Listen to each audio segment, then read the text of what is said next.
Hello बच्चों, आज हम लाइफ की एक बहुत ही इंपॉर्टेंट स्किल के बारे में बात करने जा रहे हैं जो कि है डिटैचमेंट।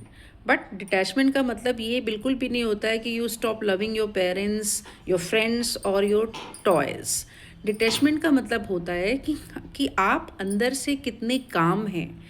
जब चीज़ें आपके अनुसार नहीं होती हैं, जब चीज़ें आपके एक्सपेक्टेशन पे खरी नहीं उतरती हैं, तब भी आप कितने कामली सिचुएशन को हैंडल करते हैं, ये होता है डिटैचमेंट। क्योंकि जब हम किसी भी चीज़ को इमोशनली थोड़ा डिस्टेंस से देखते हैं, थोड़ा दूर होकर के देखते हैं, तो हम डिसीज़न बेटर ले पाते हैं। और उसी जगह पर अगर हमारा इमोशनल अटैचमेंट बहुत ज़्यादा है कि अगर काम हमारे अनुसार नहीं हुआ और हमारा इमोशनली आउटबर्स्ट हो गया, हमारा बिल्कुल भी अपने ऊपर से कंट्रोल ख़त्म हो गया, तो फिर चीज़ें बहुत ख़राब हो जाती हैं। इसलिए बहुत ज़रूरी है कि डिटैच होकर के रहें, मतलब जुड़े रहें लेकिन थोड़ा दूर से। ऐसा ना हो कि चीज़ें जब आपके अनुसार नहीं हुई हैं तो आप बिल्कुल ही अपने ऊपर से कंट्रोल खो दें।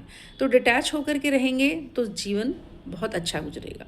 एक छोटा सा एग्जांपल मैं आपको देती हूँ कि आप अपने स्कूल में गए, आपकी अब ऑब्वियसली स्कूल में जाते हैं, कॉलेज में जाते हैं, तो नए बच्चे मिलते हैं, नए दोस्त मिलते हैं, नए लोग मिलते हैं और फ्रेंडशिप्स भी होती हैं। आपकी फ्रेंडशिप हुई, बट कुछ समय के बाद आपकी फ्रेंडशिप अच्छी भी चली, बट कुछ समय के बाद कोई ऐसी सिचुएशन आ गई कि अब आप लोग फ्रेंड नहीं हैं। आप दोनों आपस में फ्रेंड नहीं हैं और सामने वाले ने आकर के सिंपली ये बात बोल दी कि अब हमारी फ्रेंडशिप नाउ इट्स ओवर, अभी ये फ्रेंडशिप ख़त्म हो गई, अब हम लोग दोस्त नहीं। तो अगर आप डिटैच होकर के रहेंगे, आप ईज़िली कामली उसका रिजेक्शन या फिर उस फ्रेंडशिप का ख़त्म होना एक्सेप्ट कर लें और ये बोल दें ठीक है, इट्स ओके। फ्रेंडशिप तो तभी होती है जब दोनों लोग अच्छे से साथ में रहें, अच्छे से दोनों एक्सेप्ट करें उस चीज़ को। अगर हमारी फ्रेंडशिप नहीं, इट्स ओके। जो आपने फ्रेंडशिप आपकी थी उस समय, जो आपने अच्छा टाइम एंजॉय किया, जो आपकी मेमोरीज थी, जो आपके मेमोरेबल पल थे, उनको आप याद करके खुश हैं, it's okay. That is detachment. लेकिन अगर आप इतने ज़्यादा अटैच हो गए हैं कि आपको उसके ऊपर बहुत ज़्यादा गुस्सा आ रहा है, अब आप ये बोल रहे हैं कि मेरे से फ्रेंडशिप तोड़ दी, ऐसा वैसा, या फिर आप बहुत सैड हो गए, इतने सैड हो गए, इतने दुखी हो गए कि आपकी सारी चीज़ें ख़त्म हो गई हैं, आपको समझ नहीं आ रहा है कि अब आगे क्या होगा क्या नहीं होगा, बुरी तरह से मेंटली डिस्टर्ब आप हो रहे हैं, तो उस सिचुएशन से दूर रहने के लिए या उस सिचुएशन को अवॉइड करने के लिए ही डिटैच होना बहुत ज़रूरी है। क्योंकि डिटैच होने से हम चीज़ों को ईज़िली एक्सेप्ट कर पाते हैं और हमारी इनर पीस मेंटेन रहती है। इमोशनल आउटबर्स्ट नहीं होता। सबसे पहली बात तो आप स्ट्रॉन्ग रहते हैं, दूसरा आपके ऊपर आपके इमोशंस पर आपका कंट्रोल होता है, और तीसरी बात जो सबसे इम्पॉर्टेंट है, वो आपको ये पता होती है डिटैच रहने के कारण कि हर चीज़ पर हमारा कंट्रोल नहीं है।